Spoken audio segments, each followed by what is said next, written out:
Namo tassa bhagavato arahato samma sambuddhassa. Namo tassa bhagavato arahato samma sambuddhassa. Namo tassa bhagavato arahato samma sambuddhassa. At one time, the Buddha was staying in the city called Kosamya, in the Simsapa Pavana, in the forest of the Simsapa tree. Stay in Kosamya, Simsapa Pavana, forest group of the Simsapa tree. Jadi suatu waktu Buddha berdiam di Kosambi, di salah satu hutan yang ada di sana.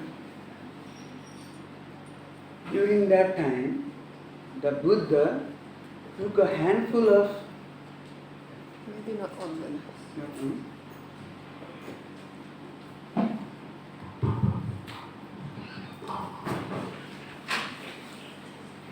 During that time, the Buddha took a handful of the leaves of the tree in his palm and asked the monks, Jadi waktu itu Buddha mengambil segenggam daun di tangan beliau dan bertanya kepada para biku. monks, which is greater in quantity, the handful of the leaves I have taken in my hand, or the leaves that you see in this big forest? Jadi Buddha bertanya kepada para biku yang ada di sana, yang mana yang lebih banyak, apakah daun di tangan saya atau daun yang ada di hutan ini? The bhikkhu answered, Bhante, the leaves which you have taken in the palms of your hand, it's very incomparable when we compare with the leaves we see in this big forest area. Jadi para biku menjawab Pak Buddha bahwa daun yang ada di tangan Buddha itu tidak bisa dibandingkan dengan jumlah daun yang ada di hutan. We cannot even compare at all. Jadi kita sama sekali nggak bisa membandingkannya. And the Buddha answered, in the same way, bhikkhu, the thing which I know and I have told you, it's just a handful of the leaves I have taken in my palm. When compared with the things I know and I have not told you. Begitu juga dengan apa yang Buddha tahu, dengan apa yang Buddha sampaikan kepada kita. Yang Buddha sampaikan itu hanya segenggam daun yang ada di tangan Buddha, sedangkan yang Buddha tahu itu sangat banyak. So our Lord Buddha has known many things. We cannot know how much he knows, but he still didn't tell us. Jadi Buddha tahu sangat banyak hal dan tidak semua Buddha menyampaikan kepada kita. So the Buddha said, Bhikkhu, why didn't I tell those things to you? Jadi Buddha berkata kepada para biku bahwa kenapa saya tidak mengatakan semua hal yang saya tahu kepada kalian? And Buddha said, Bhikkhu, this does not lead to the purification of the mind. This does not lead to the cessation of the suffering. Karena hal-hal yang tidak Buddha sampaikan kepada kita adalah hal-hal yang tidak mengarah pada pembebasan dari penderitaan. This does not lead to the realization of the Nibbana. Dan ini tidak mengarah pada pencapaian Nibbana. So even though I know so many things, so that in comparison with the thing which I know, I have told you very little in comparison with the thing which I know and I don't tell you. Jadi perbandingannya itu sangat besar, hal yang Buddha sampaikan kepada kita dengan hal yang Buddha tahu. So in this sutta we can see the wisdom of the Buddha. Jadi di sutta ini kita bisa melihat kebijaksanaan Buddha. So Buddha, what he knows, what are the things he knows, and he didn't tell us. We cannot imagine what are those things. Jadi hal yang Buddha tahu dengan hal yang Buddha sampaikan kepada kita itu kita nggak bisa membayangkan. It is beyond our grasp of wisdom. Karena itu di luar kemampuan kebijaksanaan kita untuk memahaminya. And again in another sutta, I don't remember now, he told to the king Pasenadikosala that if you want to know how wise a person is, you have to talk to him. Jadi di sutta yang lain yang Bante lupa nama sutanya apa, di situ Buddha berbicara dengan Raja Pasenadikosala bahwa untuk kita bisa mengetahui seseorang itu bijak atau bukan, kita perlu berbicara dengan mereka. In Pali, he said, Saka Chai Panya Meditato. Jadi itu palinya tadi ya Bante sebut. So it means that if we want to know how wise a person is, we have to talk to him. That also not for 1 day, 2 days. We have to talk to him for many days, many years. And then if the person is wise enough, then he can understand the another person who is talking to, the another person who is talking to, how wise the person is. Jadi untuk mengetahui seseorang itu bijak atau tidak, kita tidak hanya berbicara pada mereka itu 1-2 hari, tapi kita perlu berbicara selama bertahun-tahun, baru akhirnya kita mampu memahami apakah orang yang kita sedang ajak bicara ini bijak atau tidak. But the Buddha is no more here, but his teaching is here. Buddha sudah tidak ada sekarang karena sudah parinibbana, dan tapi ajaran Buddha masih ada sekarang. So when we know about the Tipitaka, when we know about the Vinaya Pitaka, when we know about the Sutta Pitaka, when we know about the Abhidhamma Pitaka, we can only imagine how much wise the person, the Samma Sambuddha was. Jadi ketika kita bisa mengetahui ketiga Tipitaka yaitu Vinaya, Sutta dan Abhidhamma, maka kita akan mengetahui seberapa bijak seorang Sama Sambuddha itu. Can you imagine? That is only all this so vast amount of the knowledge of the Buddha he has told to us. It only the handful of the leaves which is in his palm. Jadi bisa kita bayangkan bahwa semua hal yang Buddha jelaskan di Tipitaka itu hanya sebanyak segenggam daun di tangan Buddha. But the thing he hasn't told us, but he still knows, is like the leaf in the big forest. Dan hal yang Buddha tahu tapi tidak disampaikan kepada kita adalah seperti sebanyak daun yang ada di hutan yang besar. But the Buddha, the only reason he speaks is so that other person can realize Nibbana, or if he cannot realize Nibbana, he can develop the good qualities according to his ability. Jadi apa yang Buddha sampaikan kepada kita adalah hal-hal yang bisa mengarahkan kita pada pencapaian nibbana, hal-hal yang bisa membantu kita untuk mengembangkan kualitas-kualitas yang baik. So the person like Buddha will never show off his wisdom for the sake of showing off only. Jadi seperti seorang Buddha, kebijaksanaan itu nggak hanya sekedar tahu aja. So in Anguttara Nikaya, the book of two, there is a sutta. It is so simple. I would like to share this sutta with you. I just forget the name. I'm sorry about that. Jadi ada satu sutta di Anguttara Nikaya. Bante mau menjelaskan kepada kita, tapi Bante lupa nama suttanya. There Buddha says, he usually says bhikkhu, but it means he is addressing to all the people who wants to listen. Here he says bhikkhu. You quit all the akusala. Jadi di sutta itu biasa Buddha memulainya dengan biku. Jadi itu biku itu maksudnya kepada semua orang yang mendengar sutta tersebut. Buddha says, bhikkhu, it is possible to quit the akusala. Jadi Buddha mengatakan bahwa itu adalah sangat mungkin bagi kita untuk meninggalkan perbuatan-perbuatan buruk. If it were not possible to quit akusala, I would not tell you, bhikkhu, quit akusala. Jadi kalau misalnya nggak mungkin bagi kita untuk meninggalkan perbuatan buruk, nggak mungkin Buddha menyuruh kita untuk meninggalkan perbuatan buruk.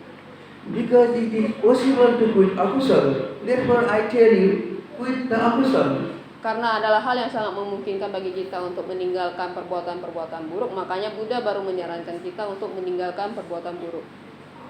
If by quitting akusala, it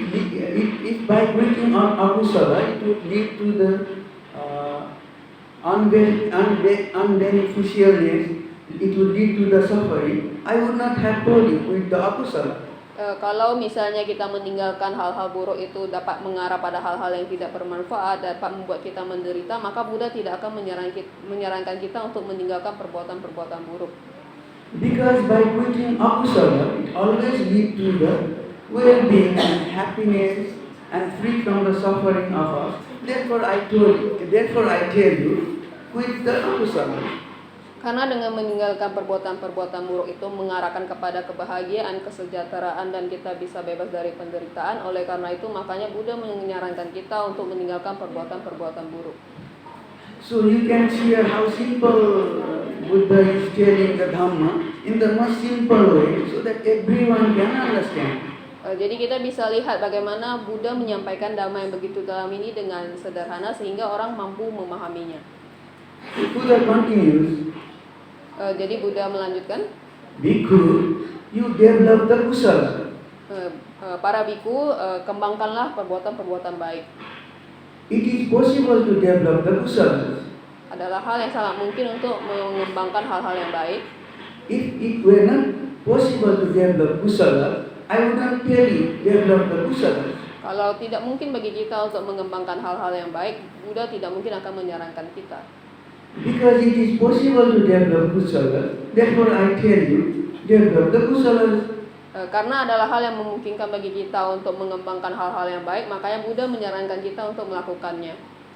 If by developing kusala, it would lead to the unbeneficialness, suffering, non-well-being, I wouldn't have told you develop the kusala. Kalau dengan mengembangkan hal-hal yang baik mengarah pada hal-hal yang tidak bermanfaat dapat membuat kita menderita, Buddha tidak akan menyarankan kita untuk melakukannya.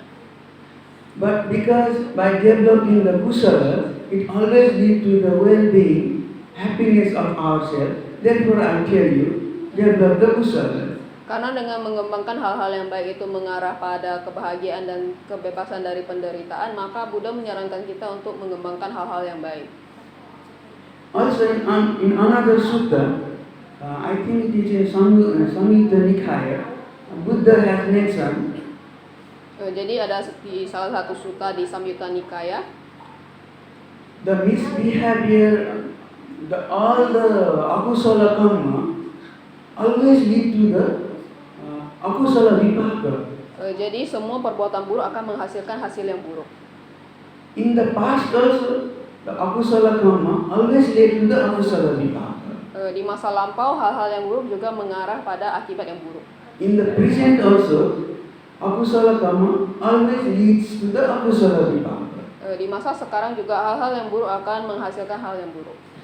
In the future also, all the akusala karma always will lead to the akusala vipaka. Di masa depan juga hal-hal buruk akan selalu menghasilkan hal yang buruk. And further Buddha says, whether a Buddha is born or whether Buddha is not born, the akusala karma will always lead to the akusala vipaka. Jadi terlepas Buddha lahir di dunia ini atau tidak, akusala tetap akan menghasilkan hal-hal yang akusala juga. So this sutta Buddha continues with the kusala karma also. Kusala karma lead to the kusala vipaka, like that. Dan di sutta ini juga dilanjutkan Buddha menjelaskan bahwa hal-hal yang baik akan menghasilkan hal-hal yang baik. So we can see when we see all these suttas, it's very simple to understand for everyone. Jadi ketika kita melihat sutta-sutta ini itu sangat sederhana dan mudah dipahami oleh orang-orang. It is the wisdom of the Buddha to make the very deep Dhamma to express in a very simple language so that everyone can understand. Jadi ini adalah kebijaksanaan seorang Buddha yang mampu menjelaskan dhamma yang begitu dalam dengan bahasa yang sederhana sehingga orang lebih mudah memahaminya. So in both of these sutta, what are those akusalas there? What are those kusalas there? Jadi di dua sutta ini apakah yang dimaksud dengan akusala dan apa yang dimaksud dengan kusala? In many suttas, Buddha has expressed akusala as the misbehavior of the body action. In Pali it is called kaya duccarita. Jadi di akusala itu artinya kaya duccarita, itu artinya perbuatan buruk melalui tubuh. The misbehavior of the verbal the verbal misbehavior, which is in Pali is called vachiducarita. Yang kedua itu waciducarita, yaitu perbuatan buruk melalui ucapan.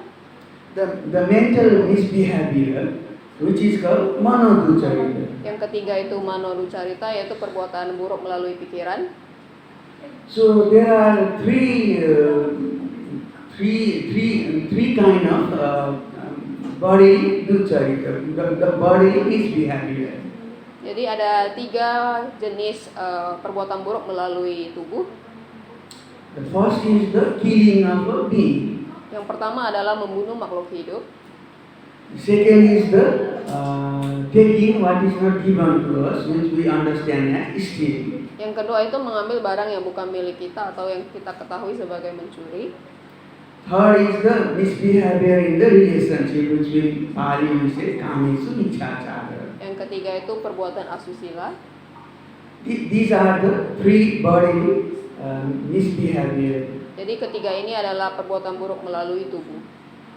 And there are other 4 verbal misbehavior. Jadi ada 2 yang melalui ucapan. The first is the intentionally telling lies. Yang pertama itu dengan niat untuk berbohong. Second is the speaking in such a way that speech will break the relationship between 2 friends or two harmonious relationship. Yang kedua itu kita melakukan percakapan yang bisa menghancurkan keharmonisan di antara hubungan 2 orang, yaitu kayak adu domba. The first in Pali is called musawada. Second is called pisunavaca. Yang pertama itu di Palinya musawada, yang kedua itu pisunawaca. Third is speaking in such a language that it hurts other people. Yang ketiga itu ucapan yang kasar ya. In Pali it is called parusavaca. Di Pali itu parusawaca. And the fourth is speaking the meaningless talking, which has no benefits, which has no beginning, which has no middle, and which has no end. And on top of that, it doesn't benefit anybody. Yang keempat itu ucapan-ucapan yang tidak bermanfaat, yang tidak ada maknanya, yang tidak bermanfaat untuk orang-orang. So these are the 4 verbal misbehavior or misconduct. Jadi ini adalah 4 jenis perbuatan buruk melalui ucapan. And there are 3 mental misbehavior. The first one is it is called in Pali it is called abhijja.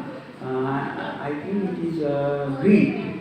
Jadi ada 3 jenis perbuatan buruk melalui mental. Yang pertama itu abhijja, itu keserakahan. Now this greed, when we have developed an excessive amount of attachment to our own belongings, it becomes greed. But when we develop excessive amount of attachment to other people's possession, it becomes envy. The first one. The second one, if attached to other belonging. First one, I can develop greed to my belongings, but the other people's belonging, I can develop envy. Enemy. Isa. Oh, isa.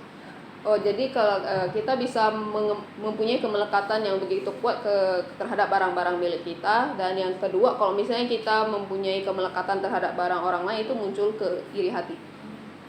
The second one is vyapada. It is in English generally it is said ill will. Yang kedua itu vyapada, itu kayak kebencian juga termasuk di situ, pikiran buruk. Usually it comes in our thought like may this person be unhappy, may this person die very young, may this person break his leg, like that. Jadi yang kedua itu mempunyai pikiran buruk, misalnya kayak semoga orang ini kena bahaya dan misalnya kakinya patah, seperti itu. The third is the wrong belief. Jadi pikirannya itu pikiran yang salah. Usually the wrong belief means when a person thinks that there is no such thing as karma and there is no such thing as the vipaka of karma. Jadi orang yang mempunyai pikiran buruk ini mempunyai pandangan salah bahwa tidak ada yang namanya karma dan tidak ada yang namanya akibat dari karma itu. When he thinks there is no such thing as kusala karma and there is no such thing as the vipaka of that kusala karma, Jadi ketika orang berpikir bahwa tidak ada yang namanya perbuatan baik dan tidak ada yang namanya akibat dari perbuatan baik itu, in the same way with the akusala karma, he doesn't think there is such thing as akusala karma. He doesn't think that there is a vipaka for the akusala karma. begitu juga dengan perbuatan buruk, mereka tidak berpikir adanya perbuatan buruk dan akibatnya. He doesn't think there is such thing as father. He doesn't think there is such thing as mother. Jadi mereka juga berpikir bahwa tidak ada yang namanya ayah dan tidak ada yang namanya ibu. He doesn't think that there is such thing as this loka, and he doesn't think there is such thing as the other loka like Deva loka like that. Jadi mereka juga berpikir tidak ada dunia ini, juga tidak ada alam dewa. And he doesn't think that there can be such person who can quit the household life and then go to the seclusion, and then they develop wisdom and then they preach others. Jadi mereka juga tidak berpikir bahwa ada seseorang yang bisa meninggalkan kehidupan duniawi dan berlatih dan kemudian bisa terbebas dari penderitaan. So these three things are the misbehavior of the misconduct of the mental misconduct. Jadi ketiga ini merupakan perbuatan buruk melalui pikiran. In the first Anguttara Nikaya, the book of two sutta, when Buddha says you quit all the akusala, Buddha is referring to these akusala. Jadi dari tadi yang Bante jelasin tentang Anguttara Nikaya untuk meninggalkan perbuatan-perbuatan buruk, maksud Buddha adalah ketiga akusala ini yang perlu ditinggalkan. Because it is possible to quit all these akusalas. Jadi karena adalah hal yang mungkin bagi kita untuk meninggalkan semua akusala ini. So after that, Buddha says, in many ways, Buddha has praised the kusala. Jadi Buddha menjelaskan kusala itu dengan banyak cara. So what are these kusalas? Jadi apakah kusala ini? So these kusalas are also, there are 10 kusalas. Jadi ada 10 jenis kusala ya. 3 kusalas of the body reaction. Jadi ada 3 perbuatan baik melalui tubuh. 4 kusalas of the verbal action. Ada 4 perbuatan baik melalui ucapan. And the 3 kusalas of the mental action. 3 perbuatan baik melalui pikiran. So when before a person is not taking the precept of killing, but a person after realizes this is not good, and then he starts taking the precept of not killing. Jadi sebelumnya orang yang tidak menjalankan sila tidak membunuh, ketika mereka sadar mereka mengambil sila untuk tidak membunuh. Now this becomes one of the action, kahika action, a good deed. Jadi ini merupakan satu perbuatan baik melalui tubuh. Again, a person was before taking what was not given to him in this or that way. Jadi sebelumnya seseorang yang tidak mengerti dan mereka mencuri barang orang lain, kemudian mereka sadar. But he realizes that this is not good behavior, and then he suddenly changes his behavior, and then he refrains from taking what is not given to him, which we understand as stealing. He refrains from stealing. Jadi ketika mereka sadar, mereka berlatih untuk tidak mengambil barang orang lain, jadi mereka menghindari mencuri. So this also become another good kusala karma, the physical, the kahika kusala karma for him. Jadi ini adalah perbuatan baik yang kedua melalui tubuh. So before he or she might have many unacceptable relationship, but he realizes that this is not good, and then later he is satisfied with his normal relationship. Jadi sebelumnya seseorang banyak melakukan perbuatan asusila dan kemudian menyadari bahwa ini hal yang tidak baik dan dia berlatih untuk tidak melanggarnya. So this also becomes another physical good behavior, physical good kusala karma for him. Jadi menghindari perbuatan asusila ini merupakan perbuatan baik melalui pikiran melalui tubuh yang ketiga. So when a person is diligently following these 3 precepts of the physical kusala, he is following the Buddha's advice that he should develop kusala. Jadi ketika orang melakukan dan menjalankan ketiga kusala melalui tubuh ini, itu menjalankan ajaran Buddha. In the same way, when a person might have before knowingly or unknowingly, in various ways, uh, he might have been telling lies. Jadi kalau sebelumnya seseorang berbohong dengan berbagai cara, But when he understands that telling lies is not very noble, and because of this understanding, he later refrains from telling lies. dan kemudian ketika dia sadar bahwa berbohong itu bukan hal yang mulia, dia kemudian berlatih untuk menghindari berbohong. He diligently protects his speech so that he will not intentionally tell lies. Jadi dia akan dengan gigih menjaga ucapannya dan tidak berbohong. So this becomes the verbal kusala karma for him. Ini adalah perbuatan baik melalui ucapan. And then there might have been situation when he was tempted, or he might have spoken such speech which might have led to the breaking of the relationship between friends, between relatives. Jadi kalau sebelumnya seseorang mengucapkan sesuatu yang bisa merusak hubungan orang lain, but because later he realizes that this is not very good, because this only leads to the hurting of others, and he refrains from doing any of those things. Nah, kemudian dia menyadari bahwa ini hal yang tidak baik, mengadu domba orang lain dan merusak hubungan orang lain. Kemudian dia berlatih untuk menghindari ucapan seperti ini. So this again becomes another verbal kusala karma for him. Jadi ini adalah perbuatan baik melalui ucapan yang kedua. Now, in the past, he might have tell such speech which might have hurt his friends, hurt his father, mother, brother, sister. Jadi kalau sebelumnya seseorang mengucap ucapan yang kasar kepada teman atau keluarganya, kepada orang tuanya. Now when he realizes that this is not good, and then he refrains from telling any such speech which might hurt other people. Jadi kemudian dia menyadari bahwa ini adalah hal yang tidak baik dan dia berlatih untuk menghindari ucapan-ucapan yang kasar. Now this speech could be really harsh also, or very soft also, but the consequence is intention of hurting others. Jadi ucapan ini bisa terdengar kasar atau terdengar lembut, tapi sebenarnya dari niatnya, kalau niatnya untuk menyakiti orang lain, itu melanggar ya. So he refrains from this kind of verbal speech. This becomes again another kusala verbal karma. Jadi dia berlatih untuk menghindari ucapan-ucapan yang kasar ini, dan ini merupakan perbuatan baik melalui ucapan yang ketiga. Now he might have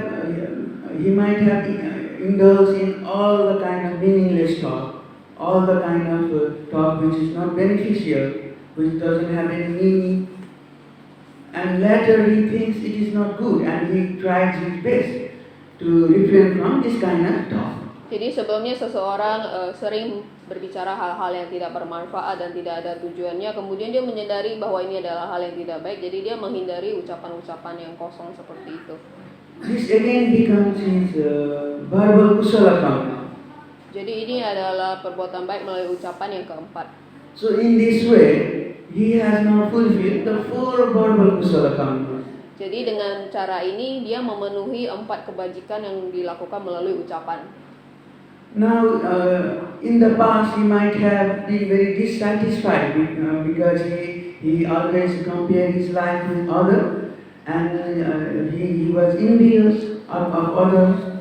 Jadi sebelumnya seseorang mungkin merasa tidak puas ya karena membandingkan diri sendiri dengan orang lain. Or he might have very excessive attachment to the possession which belongs to him. Atau dia memiliki kemekatan yang sangat kuat terhadap barang-barang pribadinya. When he realizes that this is the mental defilement, whenever we develop this kind of defilement, we will not be happy. Jadi ketika dia menyadari bahwa ini adalah kekotoran batin, dan ketika memiliki kekotoran batin ini dia tidak bahagia. So when he realizes this, he makes diligent effort.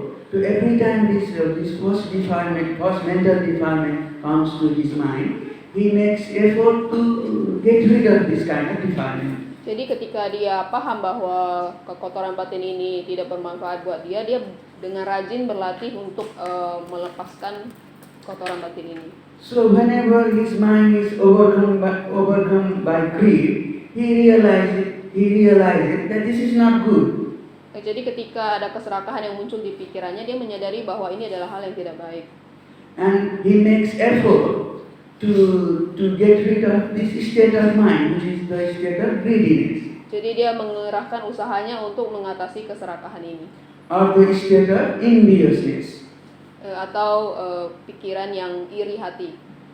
So all this effort he is doing now to get rid of this akusala state of mind. This effort is very kusala. Jadi usahanya untuk mengatasi pikiran-pikiran yang buruk itu merupakan kusala.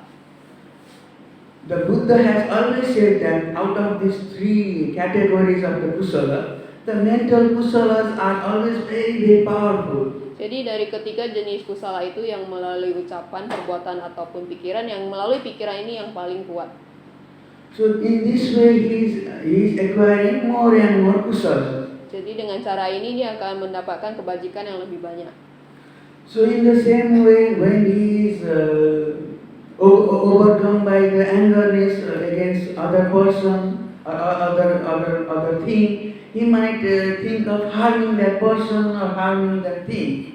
Jadi ketika seseorang memiliki kemarahan terhadap orang lain atau mengharapkan hal buruk terjadi pada orang lain, so whenever this happens to his mind, now he realizes that this is not very good. dan ketika dia menyadari bahwa pikiran-pikiran ini adalah tidak baik, so every time some kind of a thoughts come to our mind about harming other being, then he realizes that he should not dwell on that. jadi ketika dia menyadari bahwa ketika ada pikiran yang ingin menyakiti makhluk lain muncul di pikirannya, dia tidak boleh berdiam di situ. He realizes that he should make utmost effort, the most diligence to get rid of that state of mind, which is the state of ill-willingness. Jadi ketika dia menyadari ada pikiran buruk yang ingin menyakiti makhluk lain itu, dia berusaha untuk mengatasi pikiran tersebut. And then all the effort now he is making to get rid of that state of mind, those efforts are kusala karma. Jadi usahanya untuk mengatasi pikiran-pikiran yang ingin menyakiti makhluk lain itu juga termasuk kusala. Because the Buddha has said that karma is cetana. Jadi Buddha bilang karma itu adalah cetana atau niat. So with what intention, karma is cetana, intention, with what intention which we do our karma, that determines whether that karma is kusala or akusala. Jadi itu tergantung niat kita melakukan sesuatu, itu yang menentukan apakah itu sesuatu yang baik atau sesuatu yang buruk. So all this mental thing when we are overcome by the akusala factor, and when we are overcome by the akusala factor in our mind, and then we make effort to get rid of that akusala factor, then those efforts are very, very kusala. Jadi ketika ada pikiran-pikiran buruk yang muncul di pikiran kita dan kita mengerahkan usaha untuk mengatasi pikiran buruk tersebut, itu merupakan kusala yang besar. So in the same way, the third mental kusala is when we believe that there is such thing as karma, there is such thing as the consequence of karma, this becomes our kusala. Jadi perbuatan baik melalui pikiran yang ketiga itu ketika kita percaya bahwa adanya karma dan akibat dari karma. When we believe that all the kusala karma we have done, we will experience the kusala consequence in the future. Jadi ketika kita mengetahui bahwa kusala itu ada akibatnya, maka kita akan melakukan hal-hal yang baik. All the akusala karma we might do, we might experience akusala consequence in the future. Ketika kita melakukan hal-hal yang buruk, maka kita akan mengalami buah yang buruk di masa depan. So when we believe in karma like this becomes the right belief. Jadi ketika kita percaya akan karma, kita mempunyai pandangan yang benar. This belief will lead to the the actual right belief, which is one of the part of the noble eightfold path. Jadi pandangan benar ini merupakan salah satu dari 8 unsur jalan mulia ya. Also, all these things now he believes, but in the future, he doesn't have to believe. He can acquire the knowledge, which actually by which he can see it is so. Is it? It is? In the future, he can acquire the knowledge, so that he doesn't have to believe. He will acquire the knowledge, and he understands this is so. Oh.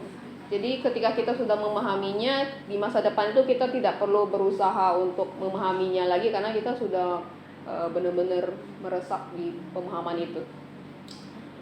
For example, there is a Chuta Papatanya, which says that the person who is doing akusala karma, he will born into the lower realms. The person who is doing kusala karma, he will born in the higher realm. This is one of the higher knowledge.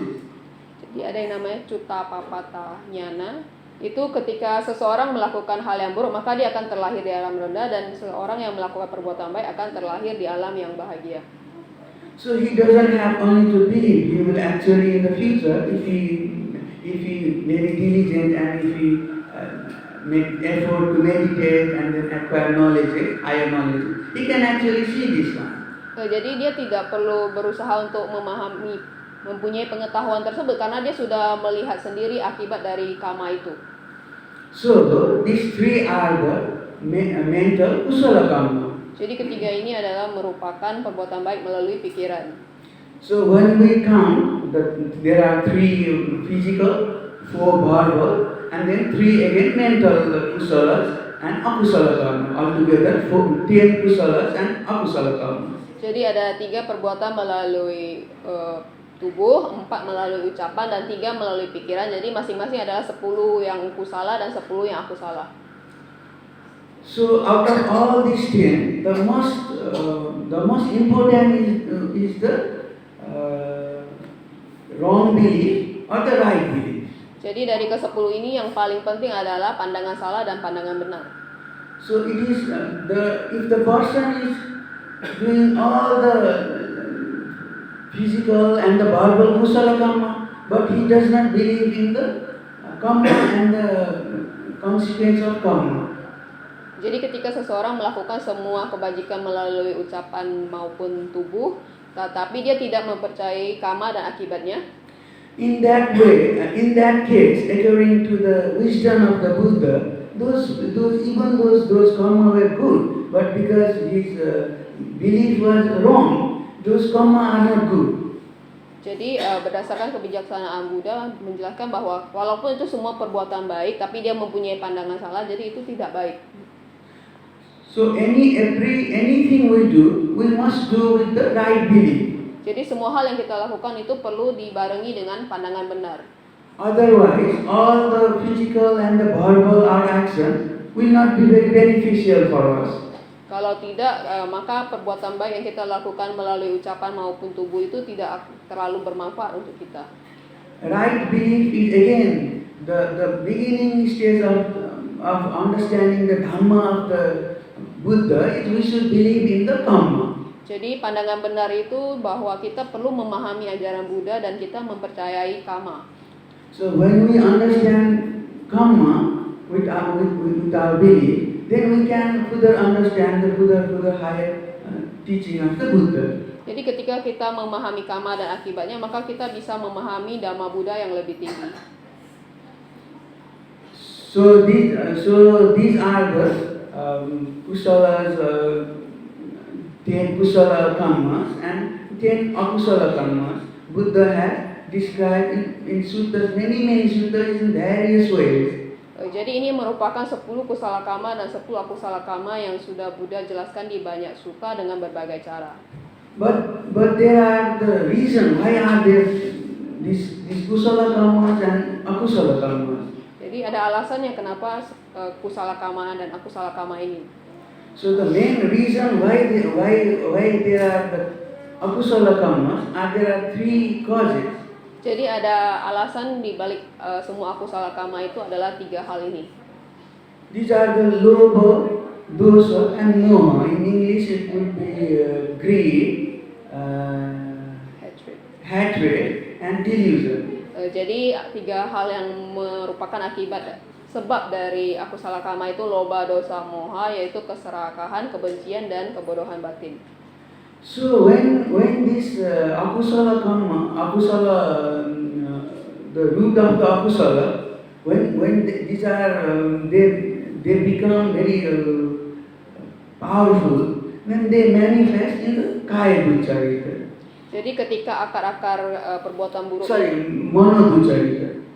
ketika akar-akar perbuatan buruk ini kuat, dia maka akan termanifestasi melalui pikiran. For example, in the beginning, I might have just an attachment for one of my belongings. Jadi contohnya misalnya kita mempunyai kemelekatan terhadap barang-barang kita.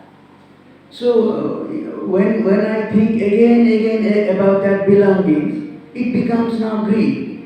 Jadi ketika kita terus mengulang bahwa itu adalah barang kita, maka lama-kelamaan itu akan menjadi keserakahan. Now when some other person wants that thing, I say no, I don't want to. I say no, this person, this belongings, I don't have, because I don't want to give this belonging to others. So I'm now telling lies. Jadi ketika kita mempunyai kemelekatan yang begitu kuat pada barang-barang kita dan orang lain menginginkan barang tersebut, kita bilang bahwa itu bukan barang kita karena kita tidak mau memberikannya kepada orang lain, dan di situ kita berbohong. As you can see, the more intense our lobha becomes. In the beginning, it manifests in the mentality, and after that, again it manifests in our verbal action. Jadi ketika kita lihat bahwa awalnya keserakahan itu ketika makin kuat itu munculnya awalnya di pikiran dan kemudian termanifestasi melalui ucapan. So when that person tells me, no, you have these belongings, why don't you give me? Then it might be possible that now I quarrel with him. I might hit him to protect that belongings. Jadi ketika orang meminta barang itu pada kita dan kita bilang nggak mau, jadi ada kemungkinan bahwa kita akan memukul orang tersebut, maka itu jadi perbuatan buruk melalui fisik. So now you can see in the beginning just the attachment further develop, further increase into the greed, and then it again further increase into the verbal misbehavior, and then again it increase into the physical misbehavior. Jadi awalnya kita lihat itu hanya kemelekatan, tapi ketika intensitasnya meningkat itu menjadi keserakahan, dan kemudian ketika semakin meningkat lagi itu melalui ucapan, dan semakin meningkat lagi itu termanifestasi melalui fisik. So same thing will happen to all of our 10 akusala thing. In the beginning it is become mental, and when it is increasing it become verbal, and when it further increases it become physical. Jadi itu juga sama ke semua 10 akusala itu ya. Awalnya mulainya dari pikiran, tetapi ketika intensitasnya meningkat dia akan termanifestasi melalui ucapan, kemudian ke fisik. So in order to protect this, we have always to protect our mind. Jadi untuk terhindar dari semua akusala ini kita perlu melindungi pikiran kita. So when we protect our mind, it means when every time there is one of the 3 akusala mental thing arises in our mind, we be aware and we make effort to get rid of those mental things. Jadi untuk melindungi pikiran kita ketika ada 3 perbuatan buruk melalui pikiran yang muncul, kita akan sadar dan menjaga pikiran kita. So when we do this kind of thing, we prevent those defilements to further develop into verbal and further develop into the physical intensity. Jadi ketika kita menjaga pikiran kita seperti ini, kita bisa mencegah perbuatan buruk melalui pikiran ini termanifestasi melalui ucapan maupun tubuh. So you can see in various ways Buddha has, in many ways he has always given Dhamma in 2 ways. One way is you should quit the akusala. Another is you should develop the kusala. Jadi begini cara Buddha menjelaskan Dhamma dengan berbagai cara. Yang pertama itu kita perlu meninggalkan perbuatan-perbuatan buruk, dan yang kedua kita perlu mengembangkan hal-hal yang baik. When you quit akusala, And when you develop kusala, and when if you don't get attached to anything, you will realize nibbana. Jadi ketika kita meninggalkan hal-hal yang buruk dan kemudian kita mengembangkan hal-hal yang baik, kita meninggalkan kemelekatan, maka kita akan merealisasi nibbana. So it is very good for us. We are very fortunate that such a person teaching. We are familiar with such a person teaching. Jadi itu adalah hal yang sangat beruntung bagi kita bahwa ada seorang Buddha yang mampu mengajarkan dhamma yang seperti itu. Therefore, we should make utmost our effort to understand the teaching of the Buddha. Jadi kita perlu mengerahkan usaha terbaik kita untuk memahami ajaran Buddha. We should make utmost effort to maintain our sila. Jadi kita perlu mengerahkan usaha terbaik kita untuk menjaga sila kita. Further, we should make utmost effort to develop our mind by meditation. Jadi yang terakhir kita perlu mengerahkan usaha terbaik kita untuk mempraktekkan ajaran Buddha dengan bermeditasi. So we can do this like a daily habit, like meditating and always protecting our citta, our mind. Jadi kita perlu melatih ini sebagai kebiasaan kita setiap hari, yaitu melatih pikiran kita, kemudian menjaga pikiran kita. So if we do that constantly, regularly, we will be developing lots of kusalas. Jadi kalau itu menjadi kebiasaan, maka kita akan melakukan banyak sekali ke hal-hal yang baik. These kusalas will be very beneficial for us, for this life also, and for many lives in the future. Jadi kebajikan-kebajikan yang kita lakukan ini akan sangat bermanfaat bagi kita di kehidupan ini maupun banyak kehidupan di masa depan. Because in this Dhamma, whoever does little, he get more. Whoever does more, he get lots of more. Jadi di ajaran Buddha ini ketika seseorang melakukan banyak, maka dia akan mendapatkan banyak, dan ketika dia melakukan lebih banyak lagi, maka dia akan mendapatkan lebih banyak lagi. So I wish all of you do lots of good thing in this Dhamma and realize Nibbana very soon. Jadi Bante berharap bahwa kita bisa mempraktekkan ajaran Buddha ini dan kemudian bisa merealisasi Nibbana sesegera mungkin. And may your faith in the Buddha, Dhamma and Sangha will always be very firmly established. Jadi semoga keyakinan kalian pada Buddha, Dhamma, Sangha itu bisa sangat kokoh. May nothing can in your life disturb the faith.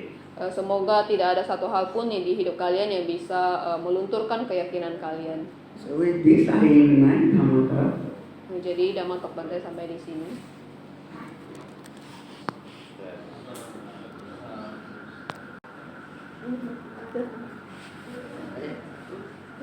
Bante, apakah perbuatan buruk menghasilkan karma buruk? Kan belum berbuat, hanya berpikir.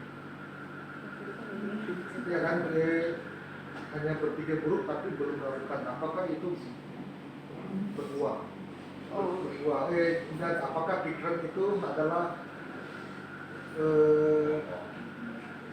pelopornya perbuatan baik? So the question is, if he think badly, will it give the fruit in the future? If he think bad thing, aku salah. But he didn't do it. There are very rare few people that can maintain life in such a way that they will not think bad thing. All of us are thinking bad thing, but only by thinking bad thing, if we understand that these are the bad thing, these are our mental defilement. Okay.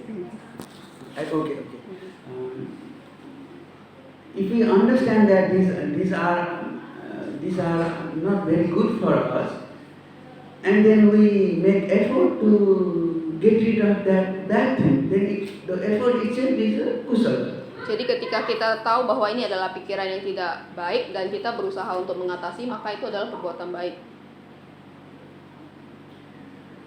So when we are making effort to get rid of this thing, we are further not giving this bad thing to develop into the bad thing of the verbal and bad thing of the physical. Jadi ketika kita tidak mengatasi pikiran buruk ini, maka dia akan termanifestasi melalui ucapan maupun perbuatan. And our ability, when we do this, when we understand bad thing as bad thing, and then we try to get rid of this, when we make the habit of this thing, in the future, the duration of those things, bad things that will get away from our mind, will be very shorter and shorter. Jadi ketika kita menyadari bahwa ada pikiran buruk yang muncul dan kita berlatih untuk mengatasinya, maka lama-kelamaan itu durasi pikiran buruk ini akan semakin singkat. Yes, so to answer the question, when someone is thinking bad thing, it doesn't make him bad or anything. It makes him bad or good. What he does after that? Jadi ketika kita mempunyai pikiran buruk itu tidak mendefinisikan seseorang itu baik atau buruk, tapi ketika dia melakukannya maka kita bisa tahu dia baik atau buruk. So if he makes an effort to get rid of that, he's a good person. But if he doesn't care, he just is overcome by those bad things, and then he further does bad verbal and bad physical thing. Then this is a bad thing actually. Jadi ketika seseorang mempunyai pikiran buruk dan dia berusaha mengatasi pikiran buruk tersebut, dia merupakan orang yang baik. Tapi ketika dia mengikuti pikiran buruk itu dan termanifestasi melalui ucapan maupun perbuatan, itu merupakan hal yang buruk. I hope this was helpful for you. So the question is, will the bad thing, bad talk, will manifest become vipaka if he didn't do it physically? So say again. If they have the mano akusala but didn't do it physically, will it give the fruit, the mano akusala? A person having a mano akusala, but he has a sila, like for example pancha sila, then these pancha sila are more powerful. Jadi ketika seseorang mempunyai pikiran yang buruk, tetapi dia juga menjaga sila, maka kekuatan sila ini kuat untuk menjaganya. So this pancha sila become very powerful chitta. So I think those bad things will not, because of the powerfulness of the sila the man is protecting, that will not be bad thing. Jadi dengan kekuatan sila ini, Bante percaya bahwa pikiran yang baik itu menjadi lebih kuat, jadi itu tidak akan menjadi hal yang buruk. Because the sila itself is a chetana. Pancha sila, when we are following the refrain from the, when you are following the pancha sila, these are all actually chetana. So these chetana are very, very powerful when we follow constantly, regularly. So this chetana become, because of the powerful of those chetana, even those things are, we think, bad thing, this Panchasila Chetana can overcome those things. Jadi tadi yang Bante jelasin bahwa kama itu cetana atau niat, dan ketika kita menjalankan Pancasila itu kan niatnya sangat kuat ya. Jadi dengan kebajikan niat baik ini yang kuat, maka akan mengatasi pikiran buruk tersebut. But having said that, we should not be satisfied with this Pancasila, but we should always make an effort to get rid of all the bad things. The mental defilement comes, we make an effort to get rid of that. Tapi dengan begitu kita jangan cepat puas hanya dengan menjalankan Pancasila, tapi kita perlu berusaha untuk mengatasi pikiran buruk tersebut. I hope it is satisfactory for you. Semoga bisa menjawab. Yes, thank you. To bring them to know the Buddha Dhamma. I fear because my father myself is not a Buddhist, so I don't know how to answer this question actually. I think how to bring to the Buddha teaching. So I myself am not very successful with my father, so I think we just have to make an effort,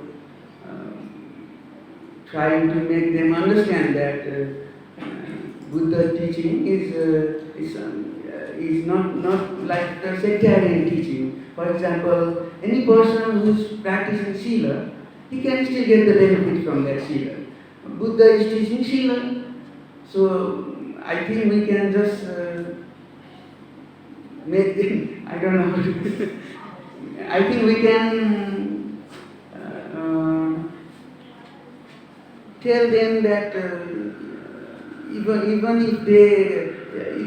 my parents doesn't want to fully accept the teaching of the Buddha, he can accept some aspect of the teaching of the Buddha. For example, Sila. So if any person of any community, any place, if he is refrains from the killing, then it is good for him. So he doesn't need to be Buddhist to practice Sila like that. Some aspect of the teaching of the Buddha. Hopefully our parents can understand. That's all I can say. Jadi Bante tidak yakin bisa memberikan saran yang terbaik ya, karena orang tua Bante sendiri bukan Buddhis gitu. Jadi tapi salah satunya orang tua beliau ini bisa menerima sila gitu, kayak menghindari pembunuhan. Jadi mungkin kita bisa melakukan pendekatan dari aspek-aspek ajaran Buddha yang mereka bisa terima dulu gitu. I hope it is okay with you.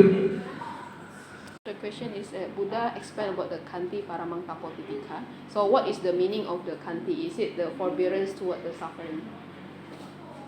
Khanti Paramangkapotipika. Yeah. So he asked, what is the meaning of the Khanti? Is it Khanti toward the dukkha or any? Khanti is when something bad happens to us, we don't get influenced by the badness that is happening to us. Jadi kesabaran itu ketika ada hal buruk yang terjadi pada kita, kita tidak terpengaruh. For example, some person might do some injustice to me. Jadi misalnya ada seseorang yang melakukan hal yang tidak adil kepada kita. So out of the influence of the situation, I might do bad, more injustice to him. Jadi ketika kita marah dan kita melakukan ketidakadilan yang lebih besar kepada mereka, But as a result of that, I might do injustice to other people. Dan dengan alasan tersebut kita juga akan melakukan ketidakadilan kepada orang lain. But when we refrain from this kind of thing, Jadi ketika kita melatih diri untuk menghindari hal tersebut, this is also, we can say this is also kind of Khanti. Kita juga bisa bilang ini merupakan bagian dari kesabaran. So in the monk life, we have to develop massive amount of Khanti. Jadi di kehidupan biku itu perlu melatih banyak kesabaran. Because without the development of Khanti, we cannot practice, we cannot lead the life of monkhood purely. Jadi ketika tidak melatih kesabaran, seseorang itu tidak bisa menjalankan kehidupan biku dengan murni.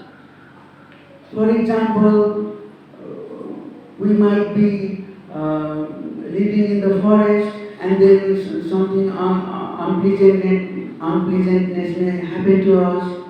Jadi misalnya kalau misalnya biku tinggal di hutan dan ada hal tidak menyenangkan yang terjadi, And we might think the city life is very luxurious life. And we might go back to the city life and then we might start breaking the sila. Buddha has said the monks must not never break. Jadi ketika kita berpikir bahwa kehidupan di kota itu sangat mewah, kemudian biku tersebut pindah ke kota dan melanggar banyak sila.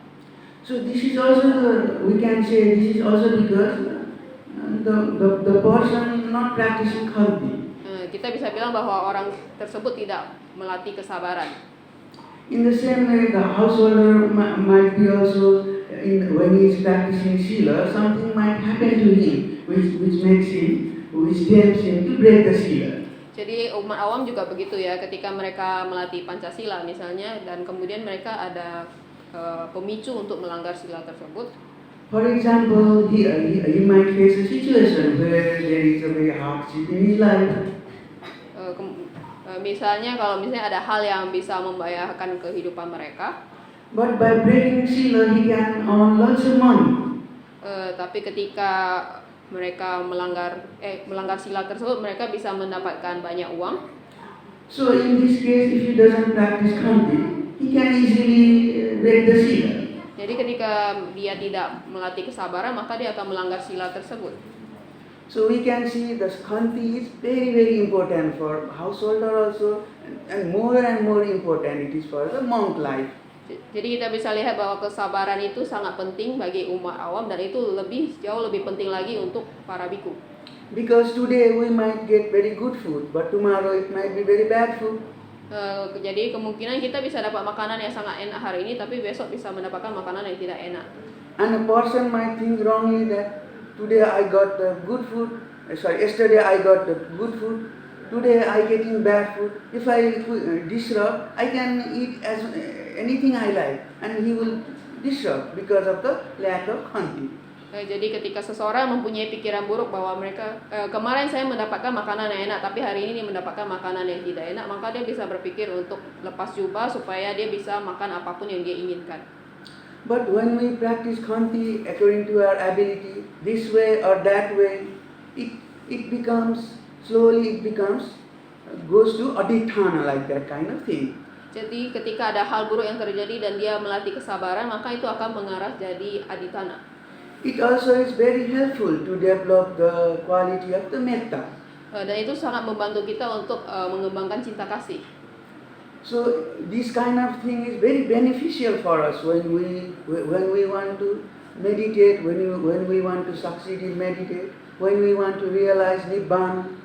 Jadi kesabaran ini sangat penting ketika kita mau bermeditasi dan kemudian merealisasi nibbana. So I believe that's the reason Buddha might have said that khanti paramang tapo titika nibbanam paramang vadanti Buddha. Jadi Bante percaya bahwa mungkin karena alasan itu Buddha menyebutkan bahwa kesabaran itu adalah petapa tertinggi. I hope I help you in this. Terjawab?